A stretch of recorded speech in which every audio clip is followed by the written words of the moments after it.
Today on the Roundhouse, we're talking to the man at the helm of some of the most well-known tourist railroads in the United States. All aboard!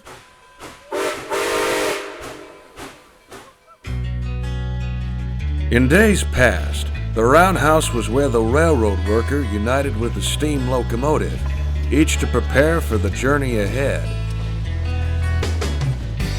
Today, it's where we examine the history, the industry, the machines, the hobby, and the passion behind railroading. News, interviews, stories, and more. So climb aboard. This is The Roundhouse. Welcome to The Roundhouse. I'm your host, Nick Ozarek, and this is episode number 150. That's right.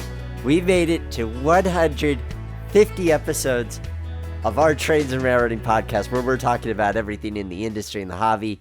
You name it, and we discuss it. The Roundhouse podcast is a Streamliner Media presentation here to address your video and digital marketing needs. If you'd like to see what I could do for you, go to streamlinermedia.com. Oh, it's so good to be able to say that. It's good to be able to say that with you, and it's good to be presenting yet another great conversation, this time with Al Harper, President and CEO of American Heritage Railways. This is the company that oversees the Durango and Silverton, Great Smoky Mountains Railroad, rail events, which licenses the Polar Express. Wonderful conversation. It was great to meet him recently and be able to bring him onto the show to hear his insight into tourist railroading. Before we get to that, though, I have a very special announcement that I'm so excited to share with you guys. Through the nearly 10 years that I've been hosting this podcast, and now going on 4 years of being in business as Streamliner Media, one thing that I've heard over and over, and we've seen on this podcast, is that preservation and railroading happens because of the people. We also know that we need more people to get involved with our railroads and our museums and our nonprofits. That's why I, along with a team of skilled individuals, have launched Next Generation Railroaders, a brand new 501c3 nonprofit organization dedicated to the growth and development of people in railroading. This is a nonprofit focused on the people that make railroading happen. We have a lot of ideas that we are working on in terms of how to achieve these goals, but this is something that we see as a resource to you and your organization. And we want to start to get rolling on some of our programming, which is going to be virtual mentorships. If you want to learn more about that, learn more about our virtual programming, which is going to be coming soon, probably the start of 2025, go to nextgenrr.org. You can learn more about the organization and sign up for email alerts. We're especially interested if you have skills that you would be willing to share with people who would love to learn them, whether that be mechanical or management. We'd love to hear from you, and we'd love for you to attend our programming once we get that rolling very soon. Of course, I also want to thank the sponsor of today's episode, Strasburg Railroad Mechanical Services. If you are in need of expertise when it comes to equipment restoration, learn more about how they can help you at mechanical.strasburgrailroad.com.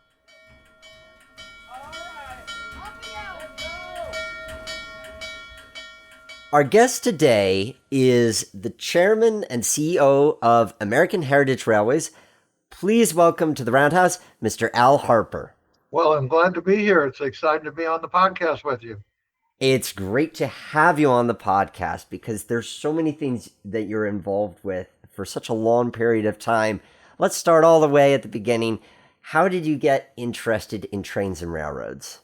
You know, I always tell people that I get that asked quite often. I always say my Lionel trains grew up from when I was a boy. I'm in the 1-to-1 scale trains now. A good way to have it develop. And I imagine that even as far more nuanced as managing real railroads is comparatively to Lionel's, that there's a certain wonder or charm from that era that kind of sticks with you. I've been around trains all my life for one reason or another. What really got me deeply involved was public service. I was living in Miami, and the governor of Florida appointed me to be on the board of directors of the state-owned transit railroad called Tri-Rail in South Florida. It ran from Palm Beach to Miami. And because of that, I was invited to be on the board of directors of the Florida East Coast Railroad, New York Stock Exchange Freight Railroad. And that just kept leading on to other opportunities. And then being on the board of the two railroads that affect South Florida, a company came to town and wanted to do a tourist train between Miami and Orlando. And the railroads wouldn't talk to them. So they came to me and said, could I make the introduction? And if I would do that, they would reward me with some stock in their venture. And so I did introduce them. I got them track time. And that kind of got me in about every level of railroad you could be in. A great way to start. And yeah, it surprised me as I came to learn more about you from my research. You come to this world from the real estate perspective initially. You have this interest of trains throughout, but your career foundation is initially in real estate. What are the skills that you see that you developed during that portion of your career that you brought into your mentality with how you navigate the tourist railroad side of things? Well, first of all, railroads are deeply involved in real estate. I tease everybody that you can come to Colorado and you can walk 47 miles and never get off my property, as long as you don't go 100 feet to the left or right.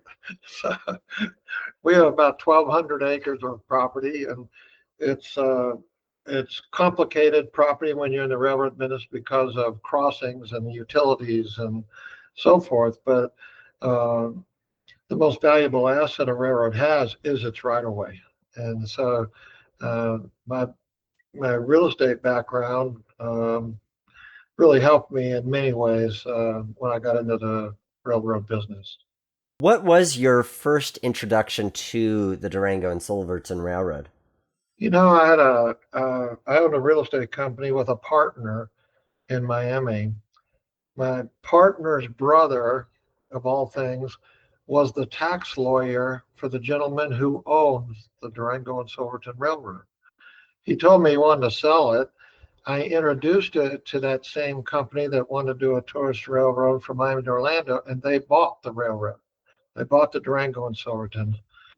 They got in trouble, and as I mentioned earlier, I had an investment in that road for helping them. And trying to save the Florida Railroad, I agreed to buy the Durango and Silverton. So I sort of backed into owning the Durango and Silverton, but then, and that's a very long story made short. But I fell in love with it and decided that's what I was going to do the rest of my life. And so that's 27 years ago. There's a quote of you from True West magazine that says, "You haven't lived until you've ridden on the High Line aboard the railroad." Well, the High Line is about a 3-mile stretch of the route to Silverton from Durango. And portions of it are about 400 feet straight down into the Animas River. We ride on a cliff. And if you're afraid of heights, you might not want to be on that side of the train when we're doing that part of the track. But it is absolutely an incredible railroad that displays the incredible environment that God created. I give him all the credit. I just have a little railroad that runs along it. You have this gem of a property to the extent that yours is one of those railroads that when I'm having conversations about trains in general, just the concept of trains with people outside of railroading, they'll say, "Have you been to Durango?" Yours is one of these that's kind of crossed that threshold into sort of a national consciousness of this is a place to go. What would you attribute to being able to make that cross and get people who might not otherwise be aware of trains that, hey, Durango is a destination? Well, there's a couple of things kind of unique about the Durango and Silverton, and one of them is in the 60s, it got cut off from the mainline system. So it was isolated by itself, and yet it had all the original equipment, the engines, the cars, everything was original. So it didn't get it didn't get messed up by modern technology. So it is a living, breathing relic of the past, which makes it so unique. Now you throw in some 14,000 foot mountains and 400-foot deep gorges, and you throw all that in there, it's probably the most unique railroad in the entire world because of all the different aspects that come together here. And of course, you acquired the railroad around 1998. What are some of the key milestones that you look at that have occurred over the past 25 years? The former owner, a great man, he did a great job. His name was Charlie Bradshaw. But Charlie was a guy that he wanted to stop the clock in 1882 and make it exactly like it was in 1882. Unfortunately, in the tourist railroad business, you can't stop the clock. You want to maintain the history, but you've got to be relevant to what's going on in the world today and what the interests are of your marketplace, because you're in a business. And what's really changed since I got here was, how do I keep the exact historic railroad that I have, but make it viable in terms of today? And that is a continuous evolution. That will never stop. And even in my astute wisdom, I said I'd never change this or never change that, and been forced to change to adapt to what's going on in today's times. And I use an example, having to switch from coal to oil. A lot of the purists got mad at me, and I said, well, I got to tell you something.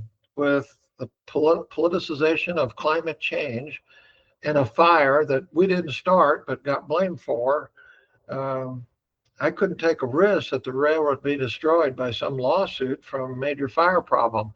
So I didn't really have a choice. So I switched from coal to oil, and I brought in more diesels so I could augment our force and be able to operate under any climate condition and any state of drought or whatever. I can operate.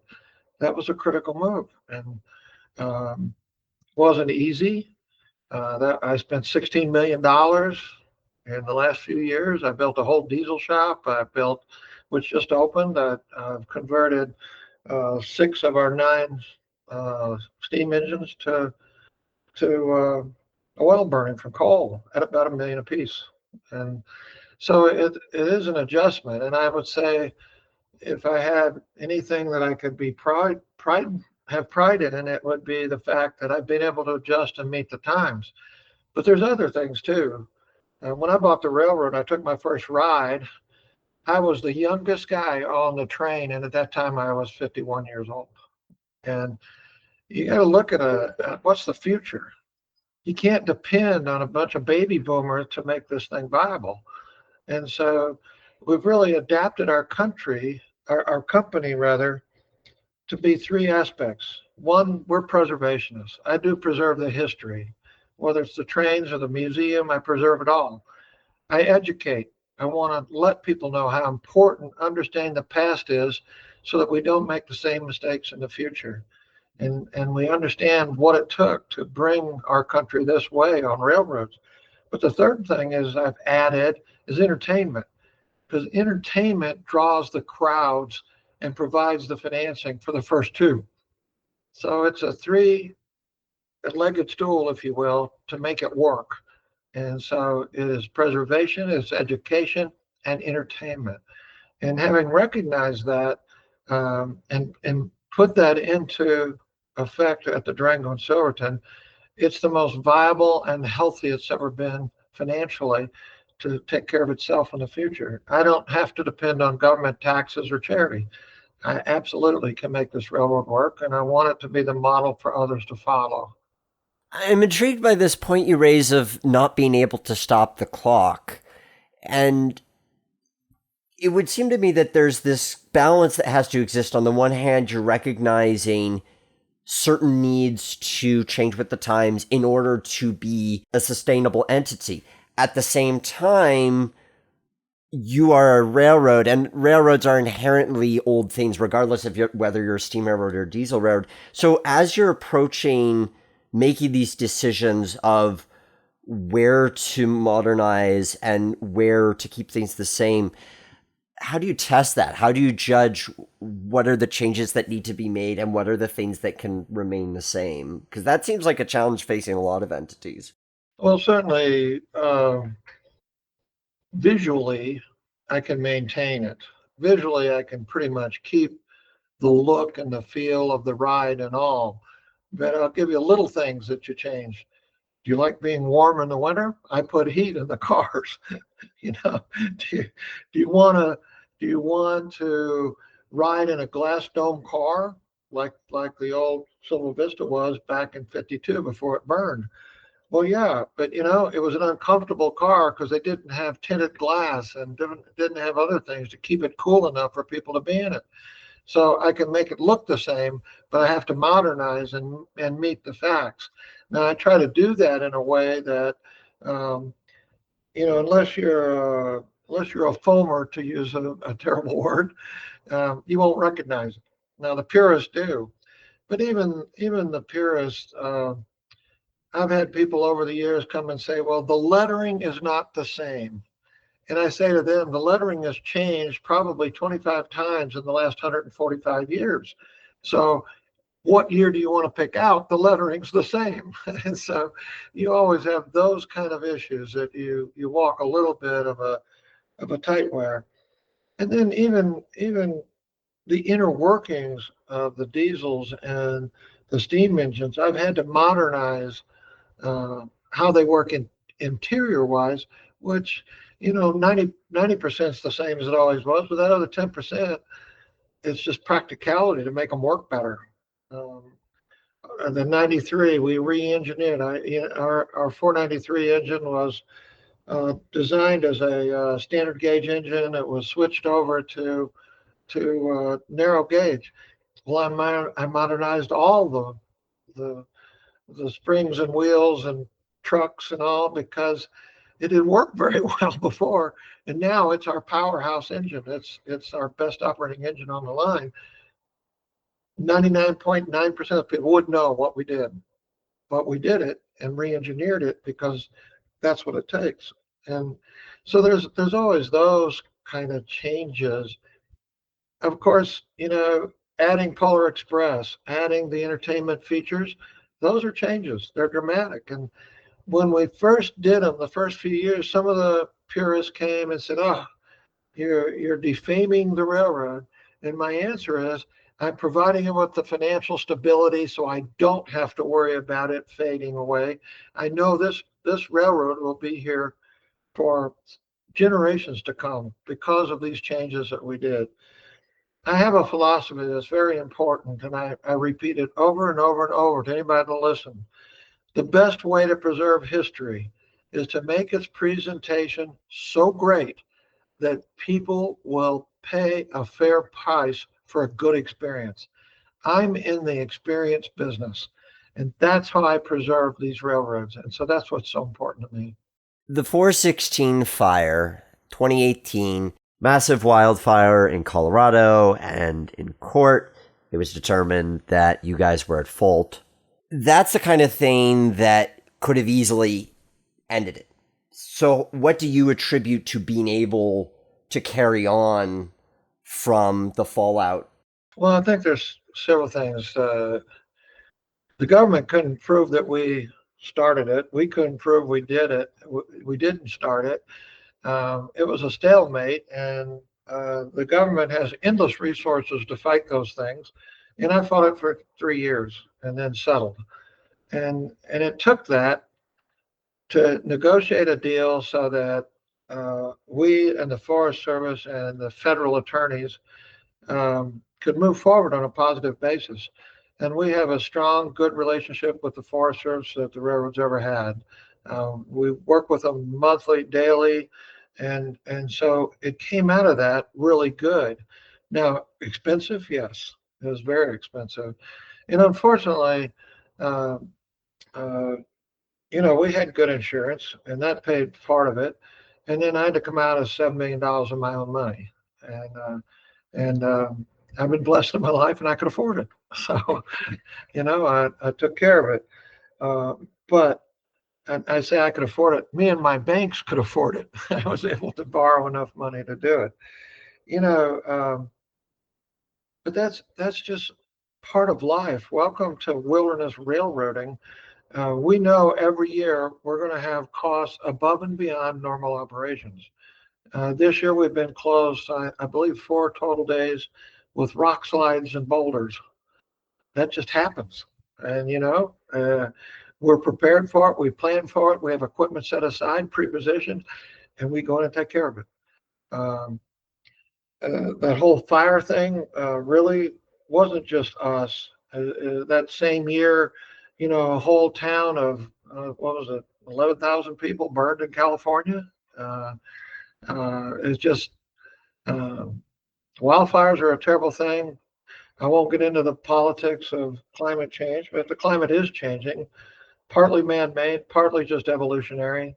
And so it makes it difficult. I can't get the insurance I used to have, so now I self-insure and put money aside every year. And I've got catastrophic insurance, so if it goes over a certain amount, but the first few $1 million, I'm on the hook for, and I have planned for it and set it aside for it. When I look at how the railroad is being marketed today in 2024, it seems like a key element of it is not just selling the train ride, but all of these other attractions that are in the Durango area.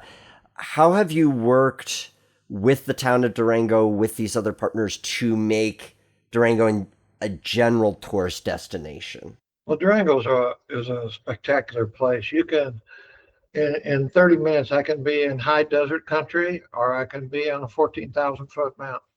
Uh, the terrain, the vegetation, the flora, the fauna is fantastic. And so I give God all that credit, but also the history, from ancient history to modern history, from the ancient Pueblo dwellings and uh, the cliff dwellers and so forth.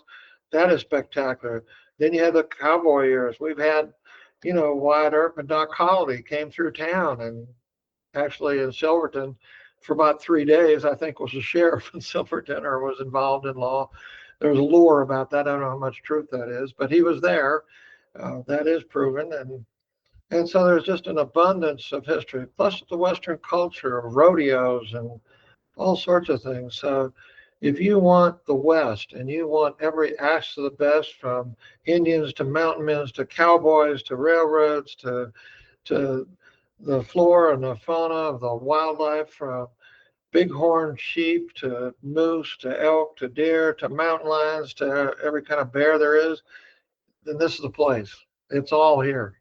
And we are very involved with the various other companies, with the various um, hotelers, restaurant people, the Visit Durango organization, which is in charge of overseeing tourism here. We coordinate with it all, and we're in it together. But we've had the best last 3 years that they've ever had.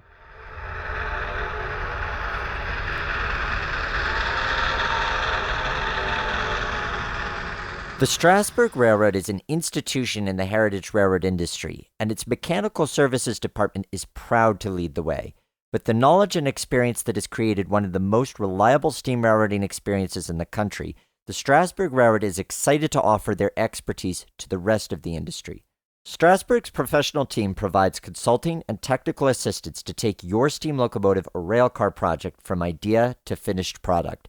They stand behind their work and always strive to meet their customers' needs for quality, historic accuracy, and reliability at a price that is fair. Unlike many competitors, they feature a fully equipped boiler, rail car, and machine shop, so the work gets done in-house, helping you get more for your money. Send your inquiries to mechanical@strasburgrailroad.com and let the professionals get to work for you.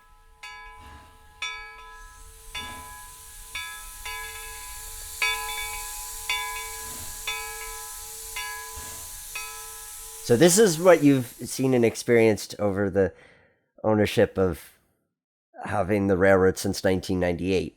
But if we rewind to 1999, you'd only owned the Durango for 1 year, and then you say, okay, Great Smoky Mountains Railroad.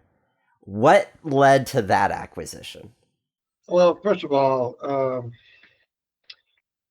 I really am a businessman, and by itself at that time, the Durango didn't have the revenue to hire the very best people. I needed a bigger operation so I could get the best you could get in finance and accounting, in proper management and so forth. So I felt we needed to grow. I happened to know the people that were involved with the Great Smoky. I heard it was for sale. I went and saw it and saw their Thomas the Tank operation and saw what they were doing there. And so I was able to go to my banks and say, look, I think this is good for Durango and good for the Great Smoky Mountain Railroad. I'd like to buy it and put them together. And fortunately, the banks agreed, and we put it all together. And it is a wonderful railroad, totally different in many ways. Whereas we're a narrow gauge uh, track here with 3-foot gauge. It's the standard gauge of 4 feet 8.5 inches, and so it's a different ride. Typical car here is 40 feet long. They get up to 80 feet long. Uh, um, they can put 70, as many as 70 people in a car. We can put 40, comfortably. And so it's a different style. They have dining car capability, which we do not have in Durango. And so you can do a whole different level of class of service there. The mountains are gorgeous, different, you know. The mountains here tend to be unforgiving, rugged mountains, whereas in Great Smoky Mountains, the beautiful, thickly forested, smoky haze, gorgeous mountains. And so it's a whole different feel and yet wilderness. And I love both railroads being so wilderness oriented. And they have a good collection of diesel engines. I believe we have 6 there, and we have one steam engine working now, and I got a second one that's in the works right now. Let's talk about those steam locomotives. Jake Abel asks, is there a large difference in ridership for steam versus diesel trips? How much draw is in the locomotives versus the environment they operate through? That's a great question. It's something we analyze regularly. And it's a little different in each location. Partly what equipment do you have available, and partly the type of ride that you're going to be able to give. In Durango, we have 9 total steam engines here, of which 6 are currently in service. A 7th one soon. Plus, I have the diesels. I offer both. In the Great Smoky, I have, I believe, 6 diesels there and just 1 steam engine, the 1702 and the 722. We expect it's in reconstruction right now. The boiler work's being done now. At the latest, we're saying spring of 2026, it'll be back in service. And we'll be able to offer more. Here's a fact. In Great Smoky, for example, we charge 15 to 20% more per ticket if you ride behind a steam engine. To give you an idea, we closely monitor here what people's preference is in Durango. Approximately 70% would rather ride a steam engine. 5% would rather be behind a diesel, and 25% don't care. So, and those are based on actual rider polls. So, give you an idea. And I think, our newest railroad on Branson, we've got I think the farmers all call them F units for short, but we have a beautiful, beautiful, 1950s era F unit that people love. And if you've ever seen it or seen pictures of it, it's a gorgeous engine. And so it just a lot depends on what your capabilities are and what you do. Now, here's an interesting fact. Polar Express, we do that at 60 railroads now. We carried last year 1.7 million, and more than half of that ridership is not behind the steam engine, even though that was in the story. So it's the experience you offer that makes it happen. And so both of our long-term railroads and DS&G and Great Smoky, um, they're absolutely the experience we offer in every sense of the word.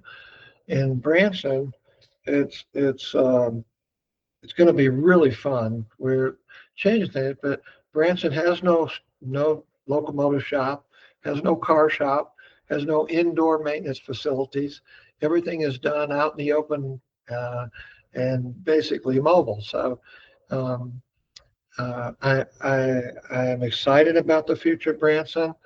The former owners think reading, understanding their history. They started from scratch with nothing, and to be able to build the business that they did is such a great platform. I'm proud of those people. But now we're going to take it to a whole new level. And it's going to take us to get it to the standard that we want. It's going to take us probably a year and a half to 2 years because we're using every car in service every day. So we can only take one at a time, work on it, fix the interior, do things to it, put it in and take another one out. And so it's going to take us some time there, but it's a great experience. The improvements are just coming on strong. And, uh, Branson has 10,400,000 visitors a year.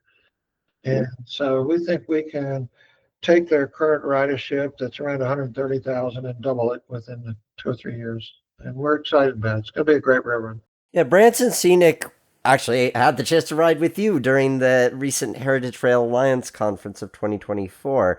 So, for those not familiar with it, it's in southwestern Missouri, and it is a classic 1950s era streamliner where you've got the streamlined locomotives, you've got the streamlined passenger cars, the bud domes, the whole 9 yards. So, was it the fact that it sounds like from what you're describing that it's the combination that this is a heavily touristed area plus the nature of what this equipment is that made it attractive for you to want to go in on it? Sure, they have the locomotive that I already described as spectacular. They got some dome cars that are really really nice. Um, and like I said, I'm proud of what the former owners did.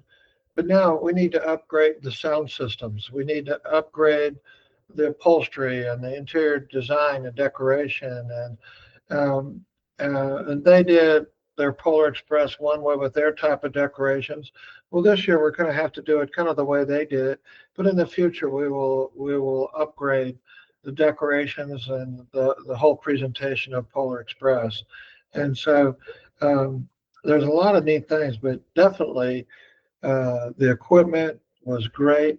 The existing passenger base that they established really attracted to us, and the fact that they had gotten a point in their life where they wanted to sell, and they were already a partner of ours doing Polar, so we knew the train well, and it was just a natural fit. They were good friends of ours, and we felt like that with that terrific base that they created, we could take it a whole nother step, and so we moved in. And it's interesting. It's a different style. Whereas I own the right of way, our company owns the right of way both on the Durango and the Great Smoky. This one, we actually are, we buy track time, long-term contracts, 10-year contracts, track time uh, from the Northern Arkansas and Missouri Railroad. It seems like this is going to be yet another interesting adventure for you because, as much experience as you have, there's elements of this that are going to be different, even from Great Smoky Mountain as a standard gauge railroad. but it's great that you have that opportunity to pursue it. I'm very blessed. I've got to do what I do. I have my son John, who I tease everybody. He's younger, got more energy. He's better educated, more technical savvy, and it really makes me mad. 'Cause he's the right guy for what's going on now, and but he has that same entrepreneurial spirit, the same love of preserving history and providing the experiences. And so we're constantly looking for more opportunities. And certainly buying Branson is just one step. You're going to see us doing more things in the railroad business as time goes on. Um, we always are looking for opportunities. Um, Finding the right one is the challenge. Finding the one that will work, that we think we can make a positive change in is the challenge. Um, from my old real estate days, I grew that company buying businesses, and I know now John and I have the same thing. We look for certain elements. One of them we want to know that it's a business that we can add value to. We want to know that if we buy it, we will add value by what we bring to the table. Two, we want one that's for sale for the right reason, meaning it's not buried in debt, it's not buried in lawsuits, it's not. And we love it when it is the founding entrepreneurs or the early entrepreneurs who have gotten to the point where they want to retire and move on, and they want to see their legacy go. And they know that we bring to the table a family oriented business that will carry on their legacy and make them proud of the future. And so you put those things together, that's what we look for and how we've been growing our business. It seems a key part of growing your business as well, both by having another offshoot company of American Heritage, as well as how that has developed your properties, as well as tourist railroads around the country and even internationally, is the creation of Rail Events Inc. What led to the formation of that as an entity? Well, I'd love to tell you I was a genius and came up with a tremendous idea, but I really took a concept that somebody else had and tried to take it a step further. Thomas the Tank is a great concept. It used to be owned by Hit Industries, and then Mattel bought it. And I really I loved what they did because I bought Great Smoky, and I saw the first time I ever saw Thomas in 9 days they brought in 25,000 riders.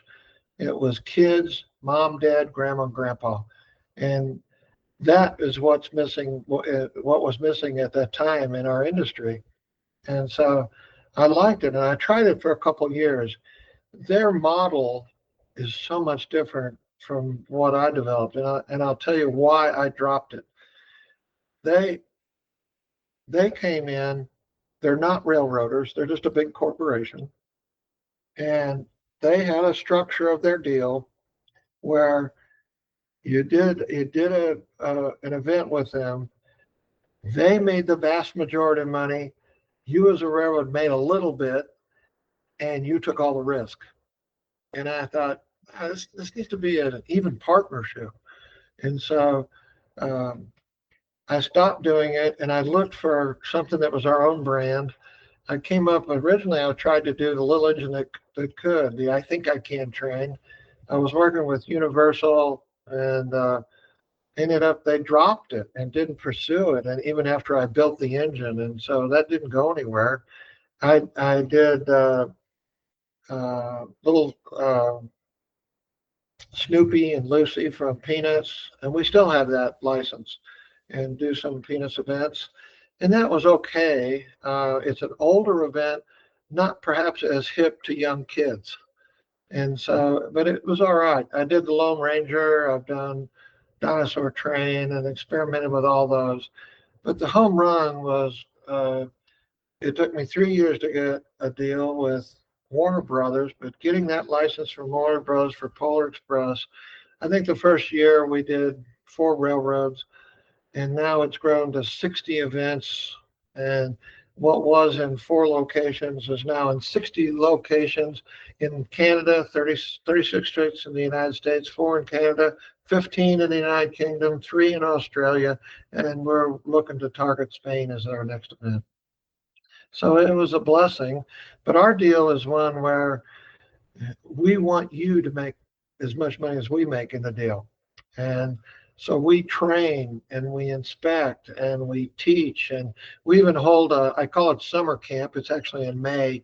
We invite any of the railroads that want to send representatives, and we'll do a week-long course, and everything from marketing to hiring singers and dancers to advertising, and we do it all and teach them. And once they're operating, then we send at least twice a year one of our people will be on site, once during the events that's running, and then once during the off season, because we want them to know we care, that we're in it together, we're going to make it work together.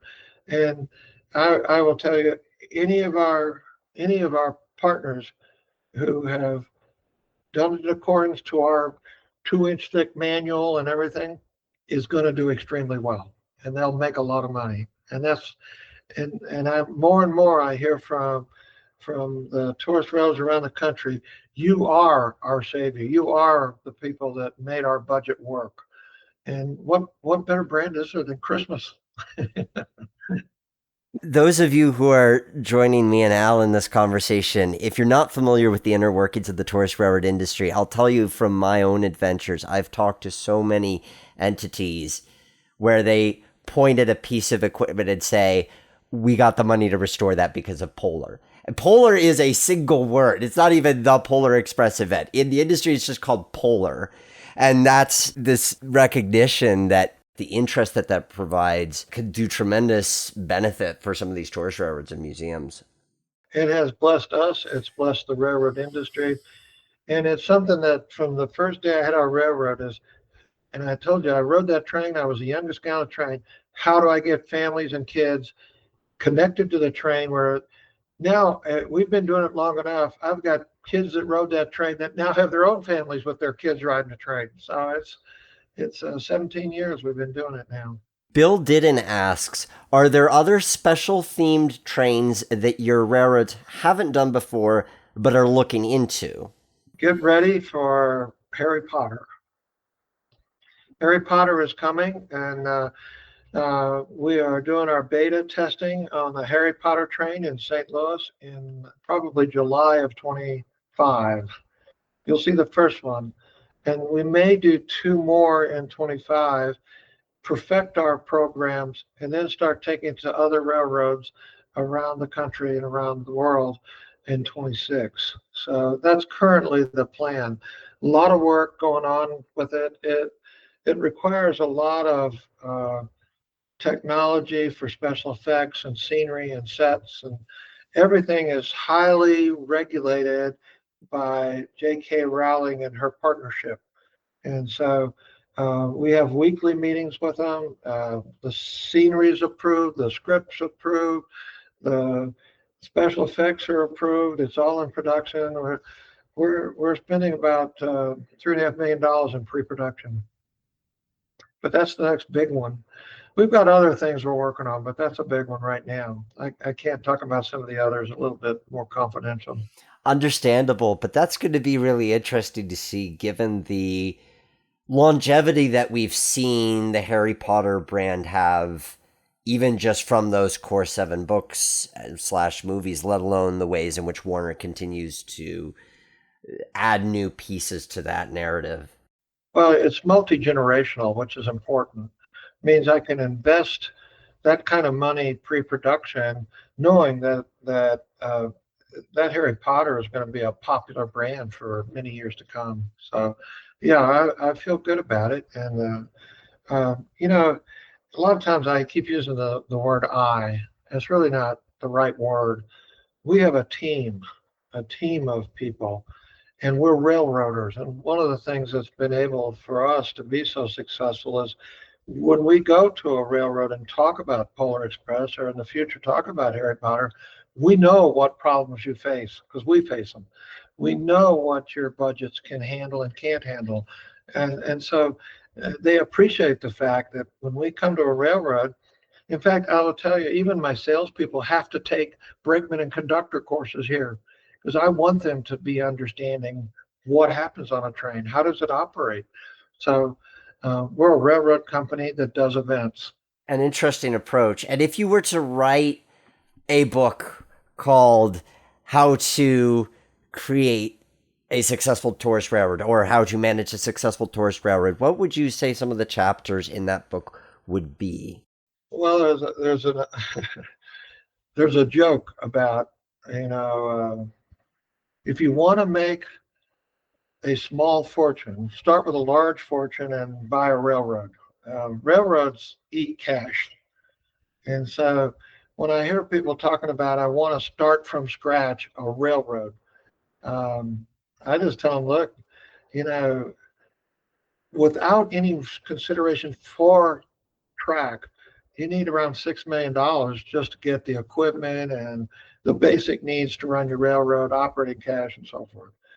Then you have to figure out what track are you using? Does that come with it? And so starting from scratch is extremely expensive and difficult to do. So um, uh, it, it, I would say the best thing is find enough for profit that's already got some equipment and got some track and got some things going, and then figure out how you can do that, as I said earlier, add the value to it and make it work. But I think just to go out and say, I'm going to build, I mean, I can tell you right now, if you own the real estate, track's at least $1 million a mile. So how many miles you want? So it's much, much better to find one of these existing tourist railroads or museums that have some track and equipment, work with them and start to build and expand on that idea before trying to start with scratch. It's just very difficult. But so, you know, it includes equipment, it includes location, it includes financing, you know, the financial wherewithal, and a right of way that at least has some scenery or interest or something that you can explain. Or if it doesn't have good scenery on the right of way, then you got to internalize it and have entertainment on board to make it work. So it's a challenge. Tourist railroading is a very tough business. It certainly is. And a key element of the industry is being able to have these exchanges of ideas, equipment, knowledge, personnel to be able to grow. You recognize, given the success of your companies, that you've become within the industry this real cornerstone, the sense of that this is, if not the largest, then among the largest cornerstones within the tourist railroad industry here in the United States. And with that, you recognize all of these kind of resources that you have in terms of personnel, in terms of the licenses that you've been able to negotiate for rail events, all these factors. And you couple that with what you mentioned at the beginning of our conversation, this idea that you always see yourself as having a foot in the door of philanthropy. How do you see you and your organizations working to support the rest of the industry? First of all, um, I'd like to say that we are experimenting with business models that we can help and act as a model for other organizations to see. We have the financial wherewithal today that we can try different things, and some of them will work and some of them don't work, but we're able to uh, have us be as a model for others to look at, and I think that's one way. Uh, we're actually experimenting with some new concepts. Um, the Abilene and Sugar Valley Railroad.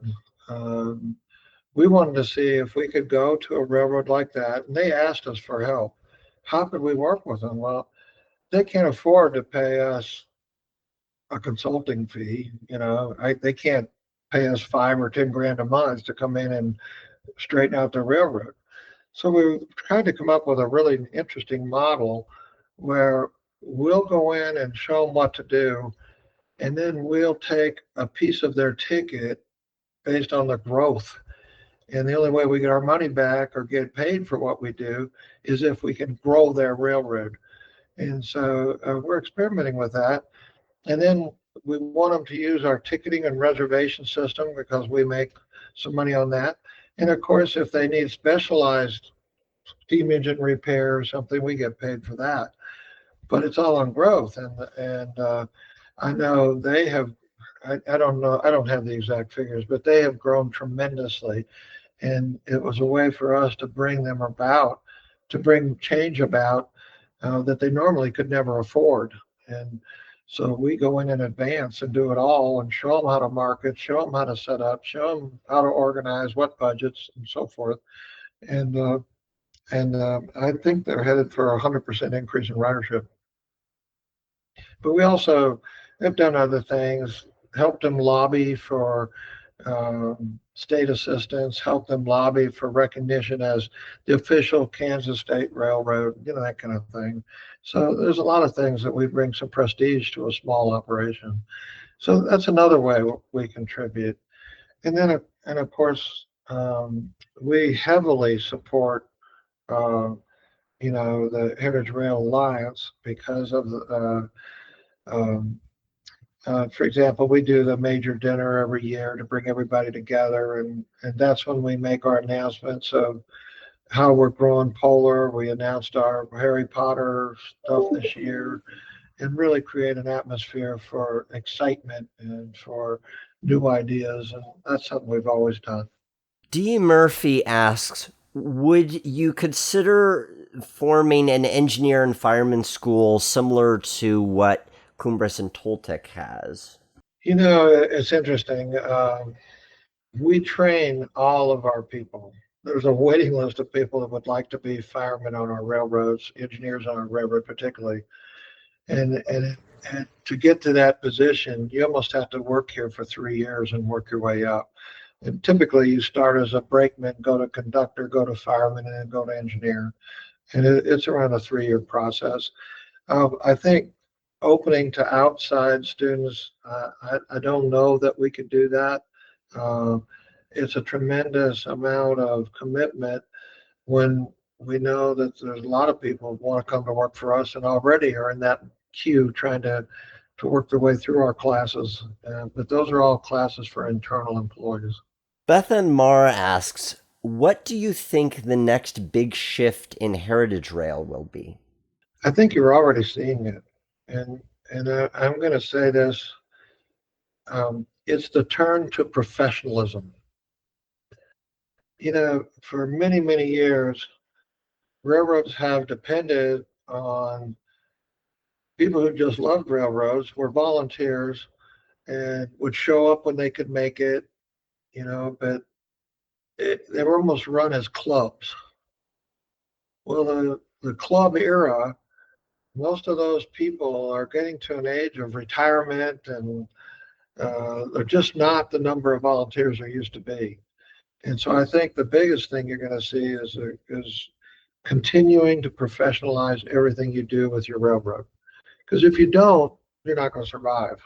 And you can't always depend on somebody just volunteering their weekend to come and lay track or to run steam engines. So, and you say, how do you afford it? A not-for-profit needs to be run like a business, just like a regular for-profit business is.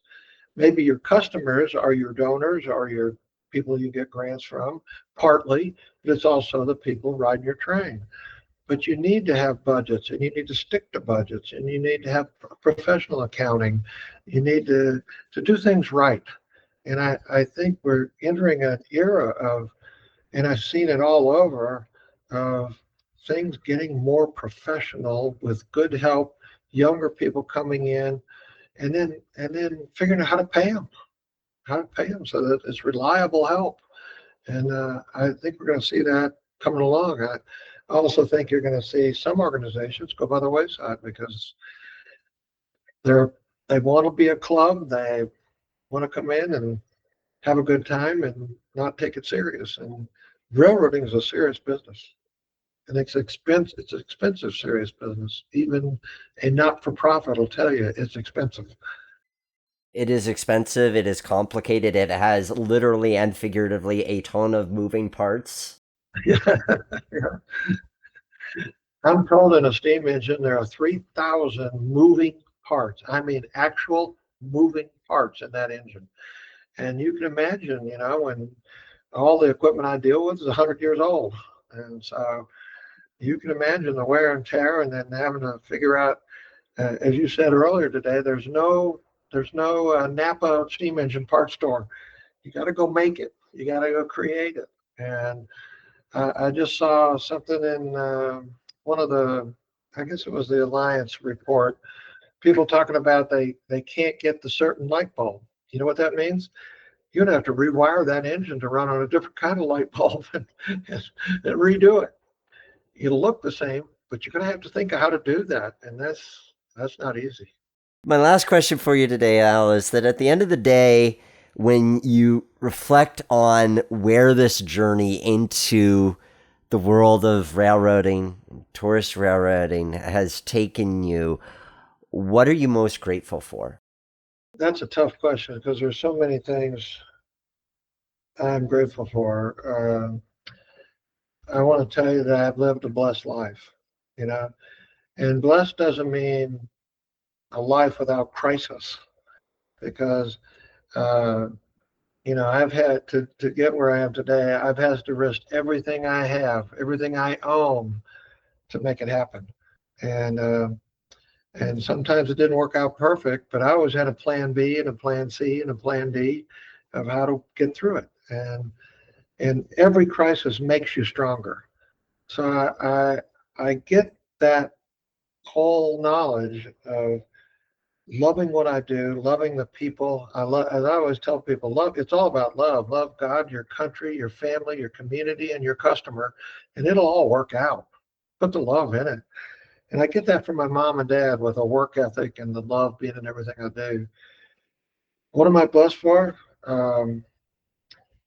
Lots of people who mentored me and taught me along the way. I'm blessed with a wife who understood that I am an entrepreneur and supported me and risking all the times that I did and supporting what I do. I'm blessed to have some great kids and three in particular that have stayed with the company and want to do the company. And I give so much credit to my son, John, because he's a young man, extremely smart, extremely talented, who loves the business like I did. And how much luckier could I be to have somebody here that wants to carry forward? I'm in my 80th year. I turned 79 last year, and I'm not quite 80, but I started saying I'm in my 80th year because I don't want it to shock me when I actually hit 80. A great way to prepare for the future. If you want to learn more about American Heritage Railways, you can go to their website, AmericanHeritageRailways.com, which links to their various properties. Al, thank you so much for joining us here on the Roundhouse today to talk about your career thus far and where it's taken. And it's been great to learn your perspective on this very interesting industry in which we operate. Well, Nicholas, I'm honored that you invited me. And anytime anybody, I'm always open. I'm happy to talk to anybody interested in the tourist railroad business. I will help them if I at all possibly can. That is great to hear. And now, the question of the day. Last time on the Roundhouse, we were talking with Lonnie Martz Briner of North Shore Railroad about how they are celebrating their 40th anniversary, which includes some community outreach. And this led to the question, what railroad do you know of or work for that is good with building strong partnerships with its local communities? Bryson Campen writes, the Iowa Interstate Railroad. I'm going to agree with Bryson. From personal experience, I have had the pleasure of doing video work over the years for Iowa Interstate. I've had the opportunity to see some of the excursions they've hosted. I know they host excursions to support local firefighters. It is great to see how they use their infrastructure to support their local communities. Wiscasset, Waterville, and Farmington Railway Museum writes the East Broad Top Railroad. I love seeing one organization shouting out another, and I want to make sure that the Wiscasset, Waterville, and Farmington Railway is highlighted. They just recently did this fundraiser for a neighbor of theirs who'd suffered a fire that destroyed his property and many of his belongings. It speaks to how creative thinking of leadership can result in tremendous community outreach.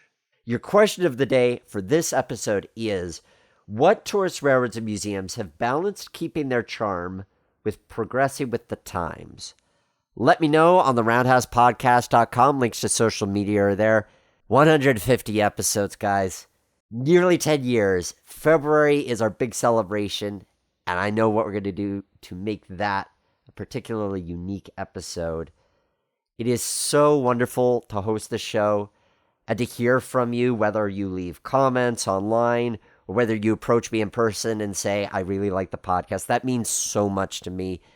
I love being part of this community, and it is a privilege to see as much of it as I have. I love exploring it, and I love hearing your stories. Remember, as always, that the Roundhouse is our house.